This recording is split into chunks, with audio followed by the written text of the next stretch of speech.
good for you. Come on. We'll think of another place. Come with me. Let's have a smoke break. Nah, not just a normal break. It's smoke break. Smoke break. Smoke.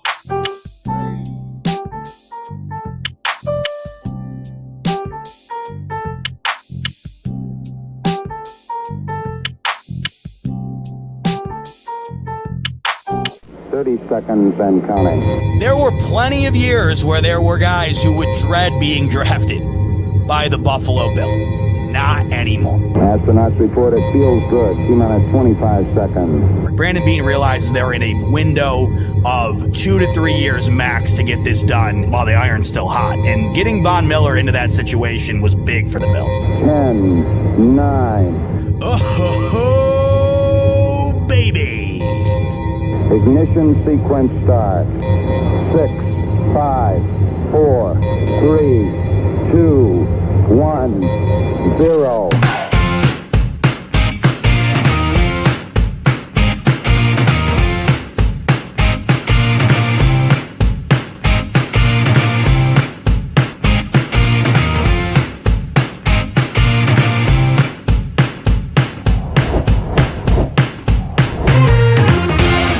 Great interview, guys.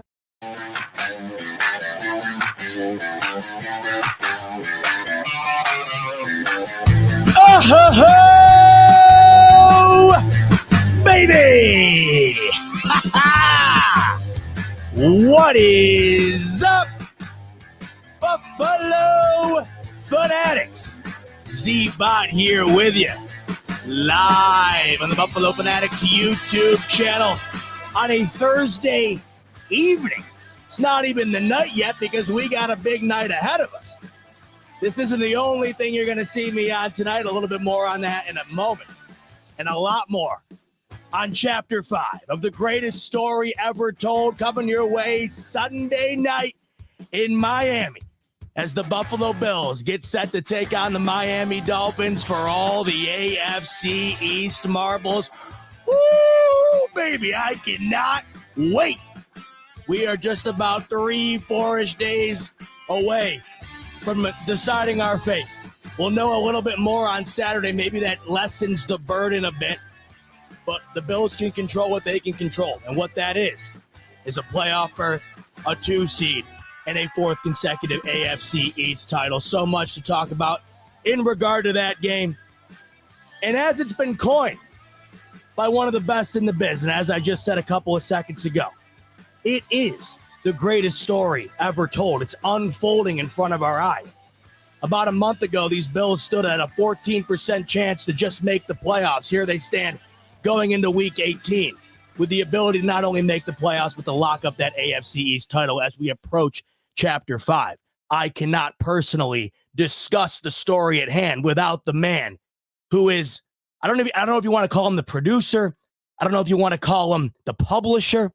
Either way, he's got his hand in the story we are all witnessing. And that, of course, is my main man, Dan Mitchell. Let's go. Danny boy, what is up, baby? How are you doing on this Thursday night? Dude, I will tell you what. After seeing that CVS receipt of an injury report from the Miami Dolphins camp, I'm feeling fantastic, man. I feel like this week has just been filled with Bills, Dolphins content. I just ended up getting off of a show with TD while we were sitting there just yelling at each other for an hour. And I mean, listen, dude, a lot of games this year, I felt nervous, and rightfully so from what we've seen from this team. But Z, I'm not going to lie to you, man. This game just feels like that I'm ready to pre-order my AFC East merch already. Oh, baby. You already brought up that CVS receipt, and you're dead on with that. I'd like to go even further and say, you ever been to Kohl's? You ever walked into a Kohl's? Those receipts go from the top of your head to your toe, because down at the bottom, they tell you, hey, you saved $9,000 today. I'm like, how?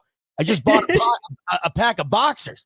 But somehow they find a way to fit all this information on there, and somehow the Dolphins found a way to fit all of these injuries on their list today, as you just brought up. Here is the injury report as of yesterday, Wednesday the 3rd, and it doesn't take a whole lot. You can take one quick glance and notice who's the healthier team going into this one. This is an extensive list.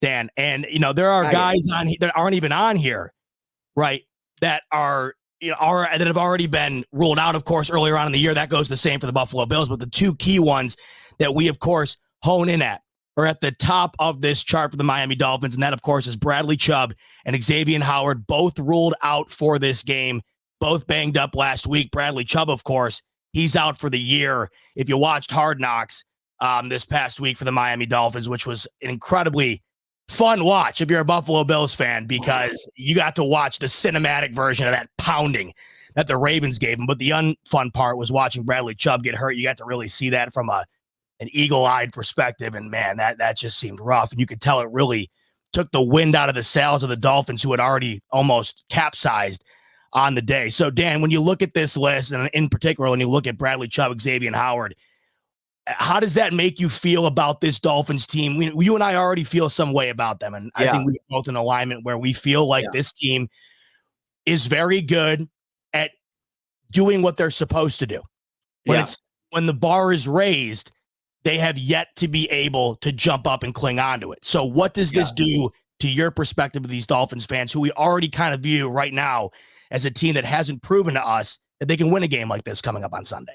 So this right here, Z, I'm not going to lie to you, is multi-layered. All right. Number one, I look at this and I just see an absolute buffet of mismatches on both sides of the ball. I mean, with Chubb going down, that virtually makes their pass rush completely non-existent going from that. On top of the fact that they're already going up against an offensive line, which I think all of us need to give an apology right to the Buffalo Bills offensive line this year, because that was the last unit where I thought they would be the least of my concerns going into the 2023 season by itself. But once you take into account that, giant mismatches right across in the trenches by itself. Now X is going to be gone. You have a cornerback like Jalen Ramsey, who isn't really known to travel much. He's going to be married to one side of the field at the same time. And then you're going with a Cater Kohu and an Eli Apple, right, as the other CBs, a weak linebacker core. Honestly, the way that I look at this injury report, man, this is almost making me feel more confident than week 4, because that was when that team was absolutely at full capacity, obviously without Jalen Ramsey. It's just a mismatch piece of everywhere. The massive. Yeah. It's beautiful. And it almost comes into this question because I'm trying to put myself into the shoes of the Dolphins head coach right now. They're in a position right now where they have a playoff spot secured. They're good to go on this aspect, right? And don't get me wrong. I thought it was absolutely stupid that they still had Chubb out in the game last week against Baltimore in the first place. But what about this tells you that Miami is going to risk further aggravating Tyreek, Waddle, Mostert, who as of now did not practice? Obviously with Tyreek, he had his house burned down yesterday. That sucks. I'm just glad to hear that everyone's okay from his family on that aspect. But we ended up seeing a boot in that coverage by itself. My question is, how many of these on this report will Miami rush back? What is their true goal? And so is it for them to win the division, or is it for these star playmakers just to take one more week, get 100%, and actually have a shot going into the playoffs? I really don't trust this coaching staff to make that right move. And even if some of these players do miraculously come back, they're not going to be at 100%. They are facing the Buffalo Bills at the absolute worst time. It's a very interesting proposition you bring up, because it is, whether they choose to agree with it or not, or believe in it or not, whether they choose to embrace it or not, there is a psychological component to having a playoff spot locked up and not having a playoff spot locked up. The Bills could go into this game and have one locked up, right? Yeah. They could. So it could wind up factoring in for both of these teams. However, the Dolphins have been preparing all week as a team with a spot. The Bills, as of right now, do not have a locked-in spot. So their mentality has been, we're not in all week. The Dolphins, here's where they stand right now. The Bills could not be catching them at a time where they are facing more adversity. It's unbelievable. Not only did they just come off one of the worst losses a team has had all year. They were destroyed. It was embarrassing. It was embarrassing. And that's one of a couple they've had this year. And that's not even the biggest concern of theirs. Games lost, whatever. They have the playoff spot. it still factors in. But when you look at this injury list and when you look at who's on it, not only the guys who are already ruled out, two of their best defensive players, but their four best offensive players all are on this injury list. Tua banged up in the game last week, right? We know Tyreek Hill has been dealing with that ankle for a while now. It seems like every game you watch him get up at some point and start hobbling, start limping a little bit, and he'll head to the sidelines for a couple snaps and he'll come back in. We know Jalen Waddle has been on and off the field continuously. We don't know exactly what his impact will be in this game, if anything. And then obviously Raheem Mostert, who's been having a historic year this year. If you watched Hard Knocks once again last week, I mean, he didn't go last week, and it's because he was in that much pain. The coaches, you could tell, watching the show, they really wanted him in there. They really wanted him to play, and it just wasn't in the cards. So you already look at who they will not have guaranteed, and that'd be a big enough blow alone. But you factor in the guys that are on the fringe who will probably play, it factors into what you're saying, Dan. I wonder I don't foresee this, but it's something interesting that I think you bring up. I think Mike McDaniel's, 1, too prideful, 2, comes off the last week, and he has got to send a message to this team. They cannot walk through this game, whether they choose to or whether it happens by the Bills' own accord. But, when you go into a game like this with what they have on the line, they haven't won an AFC East title in 20 years? Long time, man. Just about Long 20 time. years. Yeah. So it was 08 back when Brady tore his ACL that one year. Okay. So obviously been, if it's been 10 years, it's been 20 years. We know that as Bills fans. I mean, what's the difference? When's the last time you've been to a Super Bowl? Who cares? When's the next one we're going to, and when the hell are we winning one? But this Miami Dolphins team has a lot of psychological elements being factored in right now. And I wonder, Dan, to your point, say the Bills come out like they did in the game they played against them in week 4, and they're red hot on offense. Say the defense has been humming the way they have been as of late. Yeah. And the Bills get up to like a 17-3 lead late in the second quarter. What's the mindset then to what you're talking about here? If guys are still banged up, if Hill's walking off the field every now and then, you can tell he's visibly aggravating at that ankle. Same with Waddle. It's a great point to make because we know Miami went into the playoffs last year. Mind you, this is a team who hasn't won a playoff game in nearly a quarter century, and they went into the playoffs against the Bills last year without Tua. Does that factor in? It's a question. Do you foresee them going at this game if you had bet? Because I personally think they're going no holds bar all in on this one, no matter what. Do you see it that way, or do you see it a little bit differently? So I think that they're going to go out there certainly with that mentality of they are going to at least try to get Mostert back. I don't think that they are going to rush back Waddle for a number of 2 reasons. Several defenses, including the Buffalo Bills and then also the Ravens, they do a great job at being able to contain Tyreek Hill. So Waddle is typically that guy when you play that sort of defense where he's the one that's going to hurt you in the air. About 100-something yards. It's interchangeable, just sort of like within that situation of what D they are playing. I think that they will attempt to get Mostert back and maybe Achane. I do think that they will be run heavy, at least at first, because that, quite frankly, is their only opportunity in my eyes where I could see them putting together some sort of efficient offense at the end of the day.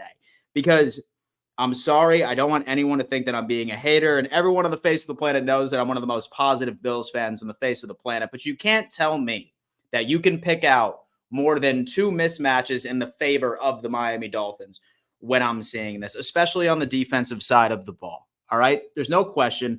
Tua has been looked at several times on Miami to carry an offense to a win, to put this game on his back and win it without some of his star players. And 9 times out of 10, he hasn't lived up to the call by itself. I think that they're going to start off hungry, and they're going to go on ahead and try putting some of these players out there, whether or not that they want to serve them as a distraction or serve them as, hey, maybe we can go on ahead and just get one last breath for this AFC title. But when it comes down into the second half, when we are up by 2 or 3 scores, I would not be surprised if we see Mostert, we see Hill, we see Waddle just chilling on the sideline at that point, and them starting early preparations for the Arrowhead Invitational, which is going to be happening that following week for them. I think this is just it's bad timing. It really, really is. I think that when you look at this Buffalo Bills and Miami Dolphins team, everyone always says that, your team is built to compete against your division. And year after year after year after year, this Buffalo Bills team is just built from a personnel basis and scheme basis to mismatch Miami, regardless of the bells and whistles that they have. It starts with Tua. That first read's going to be gone. And this spells trouble for it, man. It really does. It really does. No question about it. And shout out to Mark Cardinale here, who said the Thursday report is out. We had the Wednesday one up yesterday. Thursday one just came out. Here it is, Dan. For starters, you look at the top where the did not practices are on Thursday here. I mean, that alone right there is like an all-star team. The talent that's on here. But the interesting aspect here, outside of course Chubb and Xavier Howard, who are already ruled out, we're not looking much into that. We know the outcome. Once again, no practice for Tyreek Hill. Once again, no practice for Raheem Mostert. Once again, Jalen Waddle, no practice. I mean, Dan, it's Thursday. I mean, this game is on. You're there. Yeah. You're here. This has got to be awfully concerning. I mean, not if you're a Miami Dolphins fan, you're obviously already immensely concerned going into this game. If you're a rational fan, and we'll get to that in a second because I want to talk to you about that too. But if you're a rational, level-headed Dolphins fan, you understand that the Buffalo Bills under Josh Allen are 9-2 against you, right? It hasn't been fairly close when it comes to competing with them. And you already have lost two of your best defensive players last week with one of your other best defensive players already out for the year earlier in the year. Now you're looking at your two best offensive players, bar none, not practicing all the way going into Friday. I mean, hell, that might be the best wide receiver duo in the league, much less the best two players on the Miami Dolphins offense.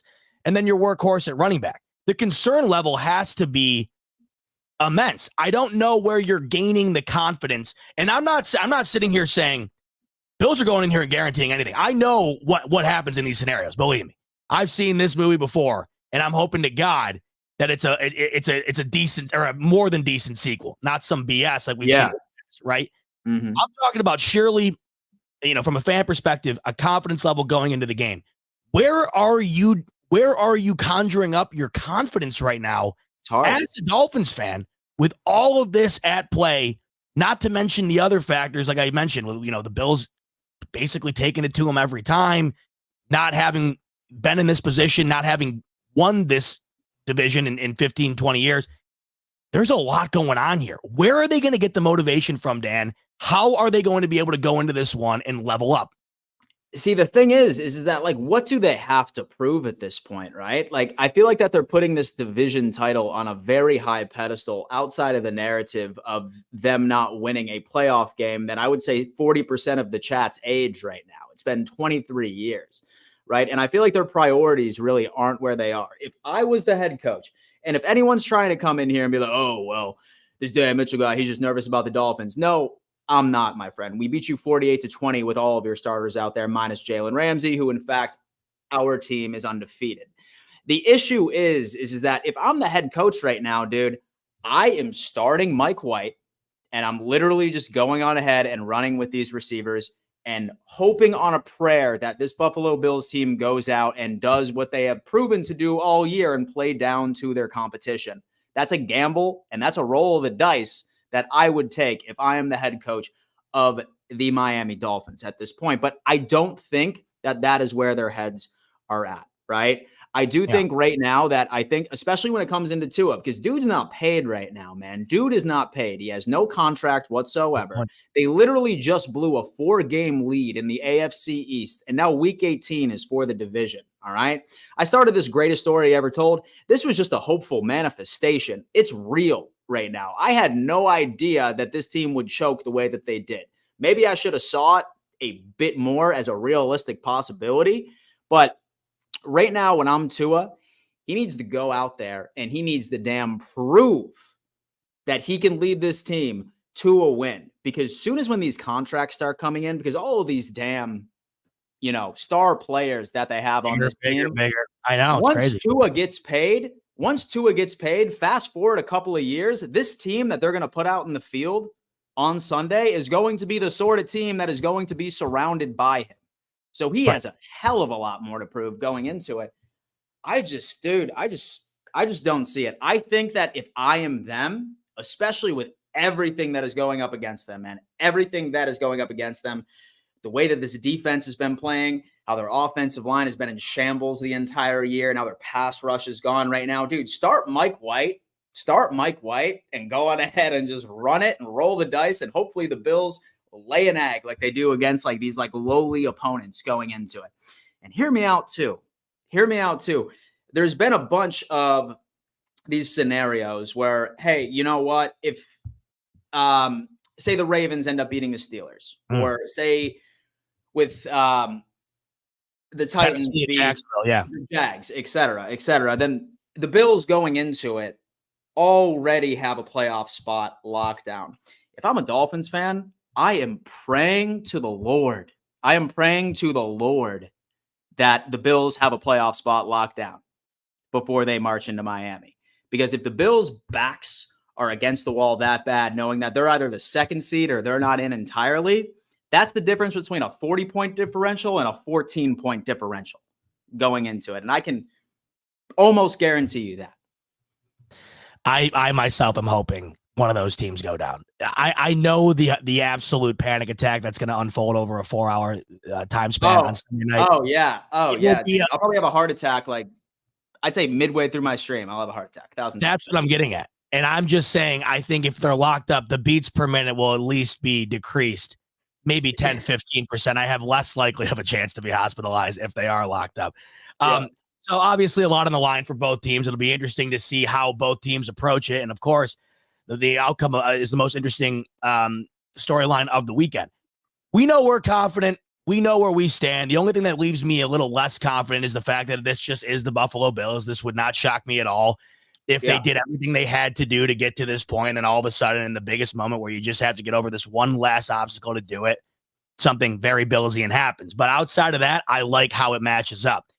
You personally are one of Dolphins Twitter's favorite people. You are constantly interacting with the lovely Miami Dolphins fan base. They love you on that side of Twitter. You are essentially the mayor over there. I'm reading in the comments earlier in here as well as earlier on Twitter and all over the place that the projected stadium occupancy this coming Sunday is going to be more than half filled with Bills fans. You couple that in with all this other stuff going on, it's just continuously advantage Bills. On the Twitter side of things, Dan, as you interact with the Miami Dolphins fan base, what are they saying to you? Where are they at right now as we head into the weekend?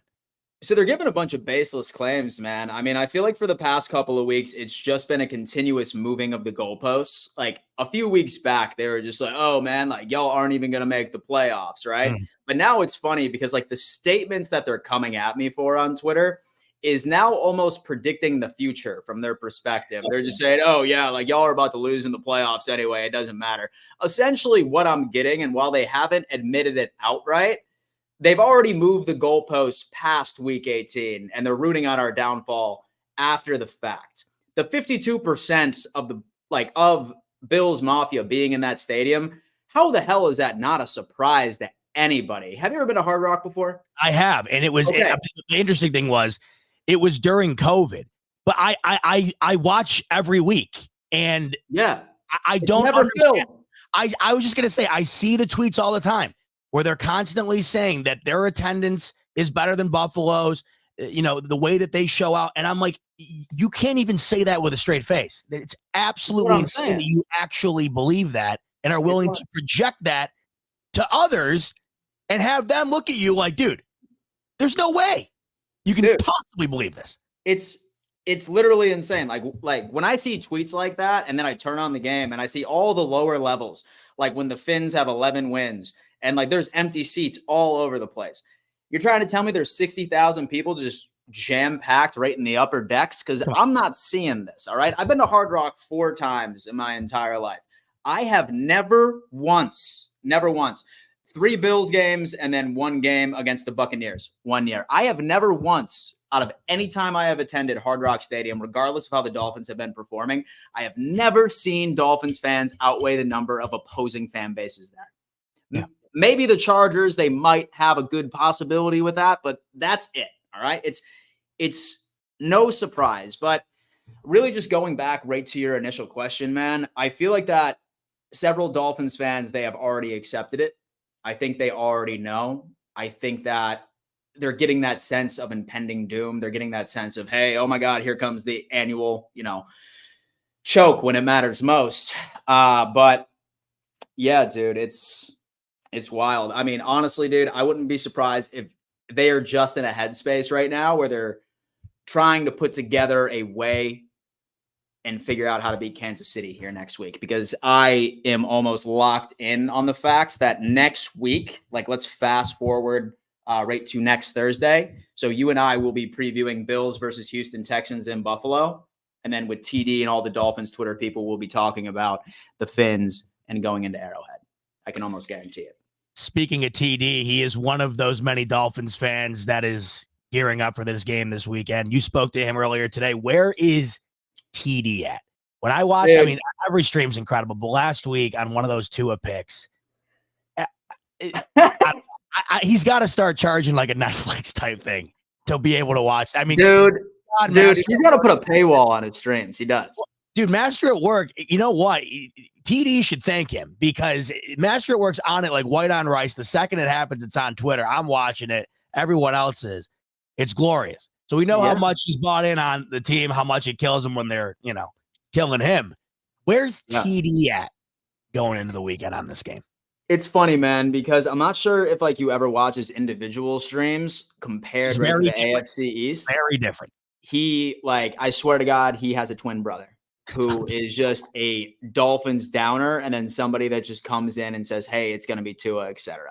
Right. One take he did mention, and I did sort of put this out a bit earlier today, he was saying that he believes that Tua is going to have a bit more motivation just due to the fact that, hey, I mean, he's going to be really shooting for this contract right now. He understands that this team ended up going on ahead. They choked a 4-game lead in the division going into it. But I mean, honestly, dude, I see the fear in his eyes. And so I see it. He's a smart guy. He's a smart guy, as much as he can try and say hey man, listen, this Fins team is about to go out there and just absolutely beat the Buffalo Bills. There's no way that you're beating the Bills in Miami. And I'm like, TD, you realistically can't tell me that you're not nervous about a single thing about this game. I could list off 20 things of just based off of since Josh Allen and McDermott have been playing your team as into why you should be nervous about this game. He should have 15 things he's nervous about for every one thing that he's excited about for the game going into it. It's going to be funny, man. But I mean, with all the shit I've been talking this week, man, fuck, dude. I hope we don't lay an egg. I hope that we don't see a Denver Broncos game. I hope that we don't see a Bengals game from last year in the playoffs. But I just don't think that this is the same team, man. I don't. This just in from Cody. Dalvin Cook is a Raven. To that I say 2 words. Who cares? Who cares? That to me is the equivalent of. Well, let's just break it down for what it is, right? Aaron Rodgers has to have him in Green Bay, like he had to have everybody else that's on their way out to retirement, and he didn't do anything.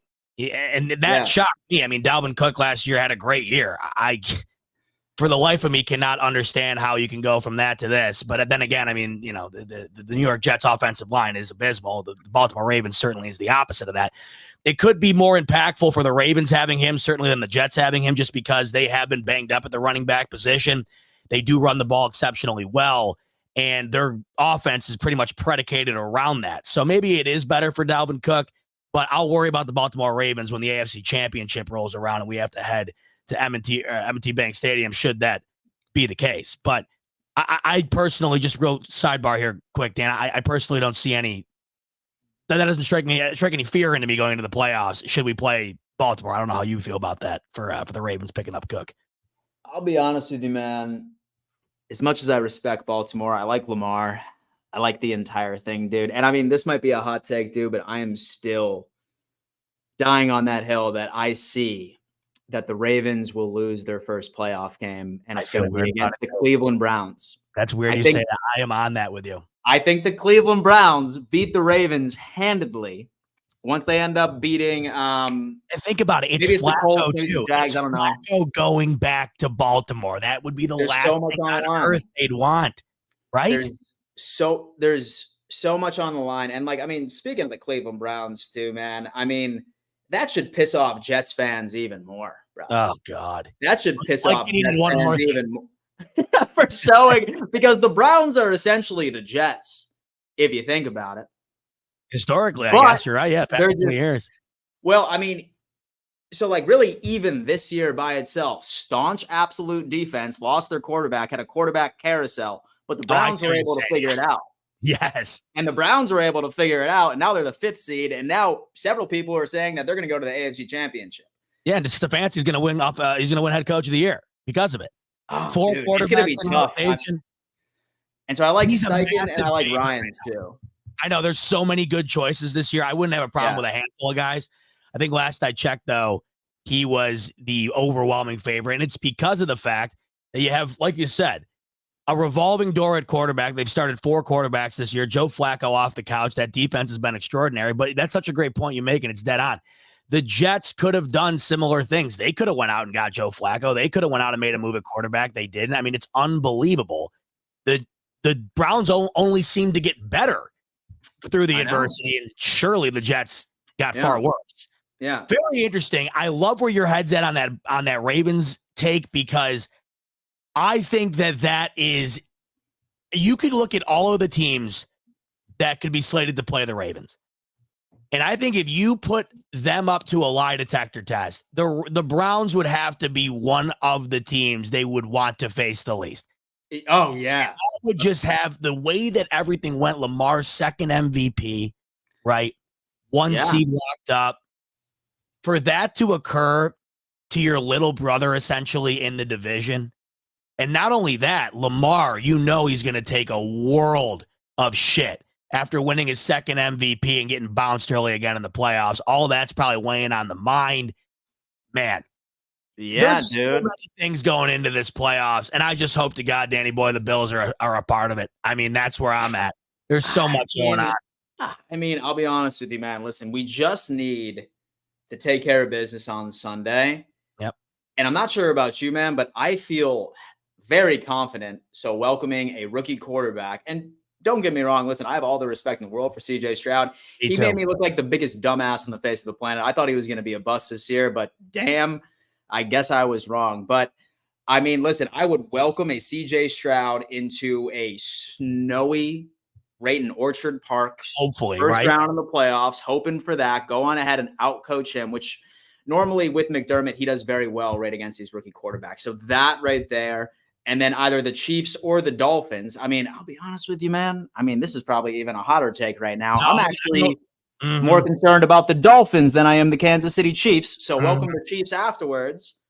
And then just let the Browns and the Ravens figure out who's coming up to Buffalo. That's my perfect path right to the AFC. Yes. And I got to tell you, just on the topic of Browns not wanting to play him, I don't know if I'd want to play him right now. No. Flacco's got nothing to lose. What the hell does he care? He's out there basically having the time of his life. He doesn't give a shit. I mean, a couple of weeks ago, he was waking up on Sunday mornings making brunch for the fam. Now he's leading this team on the way to the playoffs, and they're on fire.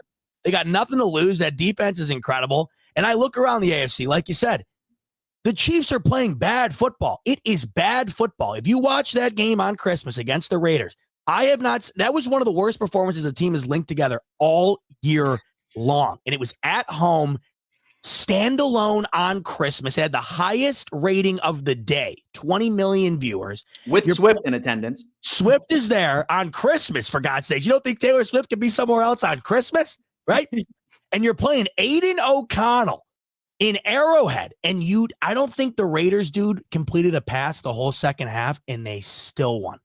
So I don't even know if it's that hot. There are some teams right now that I personally think right now, the Browns would be my one team that I would look at and say, man, that's a team, the way things have been going, you just don't want to see them. Equivalent, in my opinion, to the LA Rams of the NFC.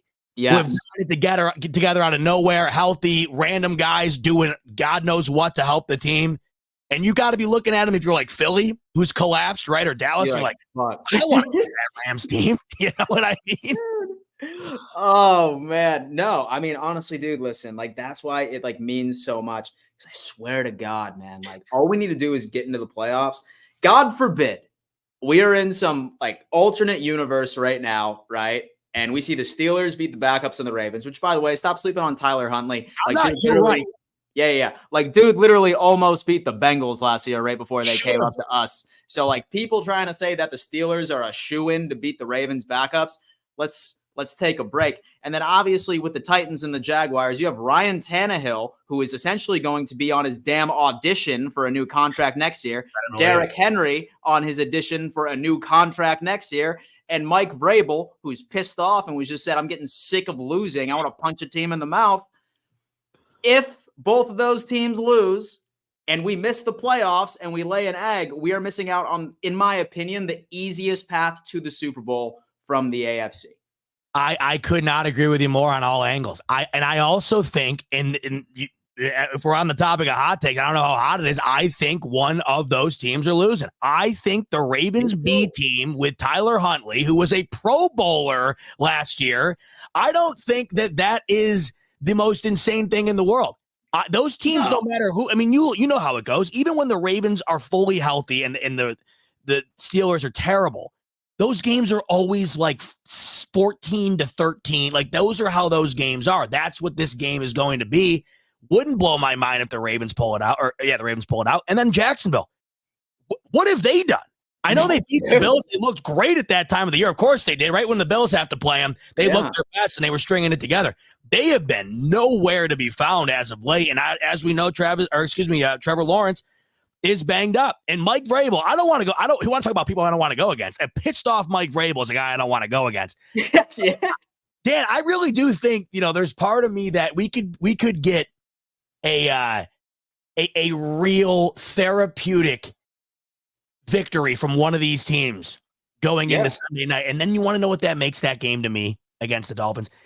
It makes it just as big, but it also makes my enjoyment level of it skyrocket, because I know if something goes to shit, I can lay my head down that night and say, you know what? They got here, and a month ago, I was going to bed, soaking my pillow with tears, thinking that we weren't even going to have a chance to get in the dance. So I'm rooting for those two teams, of course. Not only that, but I think they got a solid chance. Yeah, I mean, really both of them coming into it. But, I mean, dude, listen, like this path right now, I mean, I would say, like you said, I think it's the Ravens is the only team that I wouldn't want to face. Yep. But anybody else, it's got to be that second seed. Sunday. But it would be home as well. You got to also consider that. Anybody else the Bills would face would be at home. That's huge. Yeah.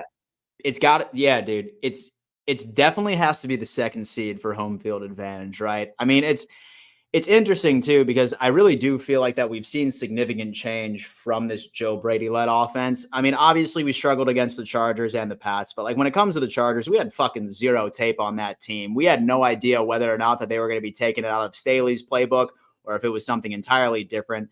It was Stick's second overall game. We had no idea what this team was going to be putting out there in general. So very difficult to prepare for. First game. And then And then number two, with the New England Patriots, yes, they're absolutely trash, but for the past 6 weeks, they've been playing top 5 defensive football. It's a divisional game. So, and I mean, honestly, if anybody is worried about this Bills production, especially against this Dolphins defense, they can't even sit at the same dinner table as the New England Patriots defense. They're not even allowed at the same damn table, one of the two. Hence why I'm so much more confident. Yes. Going into this. And this past week, we've been underselling a lot of the accomplishments of the New England Patriots in that game and previous games because of how bad their record is and how bad their offense is. That defense with a competent offense would be a playoff team. That's how good that defense is. So you can't take anything away from them. I mean, they shut down the Bills passing attack. They had absolutely nothing.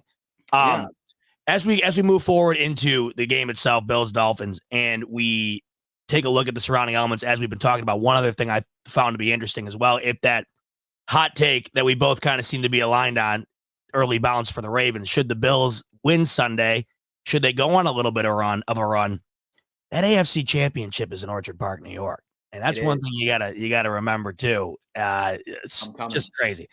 But we can't talk about any of this, Dan, until we get it done on Sunday night. I mean, that's just the lay of the land here. Let's go ahead and head over to our friends at BetUS and take a look at what the line is right now. So as The game opened up right after the conclusion of the Bills-Patriots game and the Dolphins-Ravens game. The Bills opened up as a mere 1-point favorite. All the money came in heavy on the Bills. They skyrocketed up to 3.5 now. And this just happened not all that long ago. The Bills were down to 3. They're now down to 2.5. Some money coming in on the Dolphins. The Bills are catching under a field goal now, Dan. Under a field goal. Your thoughts on being able to get the Bills to win this game by 3 and still cover the spread? Even better question. Your thoughts on the money coming in on Miami to move this down? Give me a little bit of both. Are you shocked by that? And do you think that this number is reflective of what the game is going to be? So it's sort of funny because normally that home team automatically has like 3 points already. So, I mean, the way that I look at it, it's almost like looking at like they're hoping that Miami wins, or they are like the impromptu favorites going into this. But right. I mean, dude, here's the thing, right? We've been talking about this all episode right now. And I mean, with all the injuries that they have, especially on their defense, I see this offense moving with absolute ease. As far as the Miami Dolphins offense is concerned, I maybe could see them being able to successfully run the ball with Achane a little bit until the game gets a little bit out of reach by itself. But I'm standing on business right now, bro. I really don't foresee the Dolphins scoring more than 21 points in this game. I really don't, man. They just don't have the horses to run this scheme. They just don't have the personnel that can fully and effectively run Mike McDaniel's scheme going into it. I think the Buffalo Bills cover this spread easily. I'm going to stand on business with you, Dan. I'm going to stand on business with you. I am going to place my money where my mouth is right now on BetUS because, Dan, I think this number moves again. I'm catching the Bills right now at under a field goal. I'm getting in on that while I can. And by the way, everybody watching, you can too. Head over to the description in this video right below you. Click on the link. You're going to get a 125% sign-up bonus courtesy of our friends over at BetUS. You can get in on the 2.5 with the Bills. You can also get on all of the NFL action this coming weekend, as well as the NBA, NHL, parlays, teasers, straight bets, prop bets, you name it. BetUS has it, not to mention some of the best customer service in the game, some of the best promotions in the game. BetUS has you covered, and I hope the Bills cover that 2.5. I just locked it in over at BetUS. Once again, you can too. Link in the description below. Before we continue on with the talk about the Bills and segue into another topic that Dan and I are excited to share with you, one more quick word from our friends at BetUS. BetUS, America's favorite sports book, where you can bet on everything, anytime. Sportsbook, casino, horse racing, live betting, and more. We have the best bonuses in the industry. That's right, get a 125% sign-up bonus. And to celebrate our 30-year anniversary, we are giving up to 30 risk-free bets, a truck, Super Bowl tickets, and more. Don't miss out. Play smart. Join now. BetUS, where the game begins. I want to go back to the topic you brought up just a second ago because it's very interesting to me. And people might look at that and be like, oh, there goes Hater Dan again, another hot take going against the Dolphins, right? You said you don't see them scoring more than 21. Yeah, I don't. Let's take a look at what we've seen from these Dolphins against teams that most people, and I think when I say most, anybody who watches football and isn't a complete asshole, you'd put the Bills in this category, okay? Let's talk about what the Dolphins have done against those type of teams. Ravens, 19 points. Cowboys, I know they won, Dan, 1 touchdown. The entire Hard Knocks last week was essentially a homage to the Dolphins field goal kicker in the beginning of the episode. They scored 1 touchdown and would follow that up with what, 5 field goals, is it? Yeah, 5 field goals. That's how they get it done against the Dallas Cowboys. We'll go to the Chiefs game. 2 touchdowns, 14 points. That's all they get it. That's all they get in on the Kansas City Chiefs. Buffalo Bills, as we know, 48-20. Every game this year, Dan, that has been in the caliber in which this game has been, the Dolphins' offense is not the high-flying, greatest show on turf that everybody has come to know them as against the Commanders, the Broncos, the Panthers. And I forgot to mention another one in that game in that list of games as well, the Eagles, whose defense has been terrible. The Philadelphia Eagles have one of the worst pass defenses in the league. It's almost counter to the Patriots, where you look at the Patriots and you say, oh, they're no good. No, their offense is so bad, that's why they're losing. Their defense, far from bad. In fact, very, very good. With the Eagles, you say their defense can't be bad. They were in the Super Bowl last year, and they started the season off 9-0. No. Their defense, especially their secondary, is about as bad as it gets in the league. Dan, in that game, 17 points for the Dolphins. So people might watch Dan on this episode and say, oh, there he goes again. Classic troll Dan Mitchell giving the Dolphins 21 or less in this game. Find me the game this year against the caliber of opponent like the Buffalo Bills where the Dolphins have gone against what Dan just said. I mean, Dan, you hear all that? Where do you sit? Because as we keep talking about this, Dan, my confidence level keeps growing and I keep getting more and more scared. The more confident I get, the more scared I get, Dan.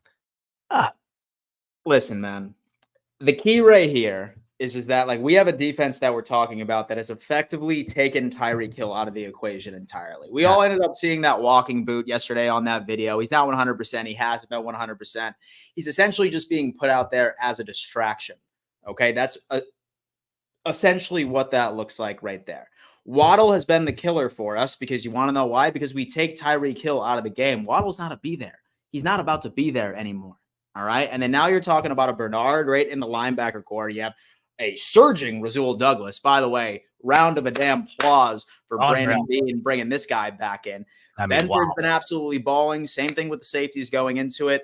Listen, man, like Tua is not going to be able to adjust. He can't. We all understand when his system breaks down, when his first read is not there, all right, he's a spot thrower. When he can't do that, all right, I have no idea how anybody can think that this team will win by putting up 28 plus points through efficient offense without his horses in the race. Yes. If the Dolphins somehow fucking win, it's going to be another situation where the Bills offense lays an egg and Jason Sanders kicks 7 field goals.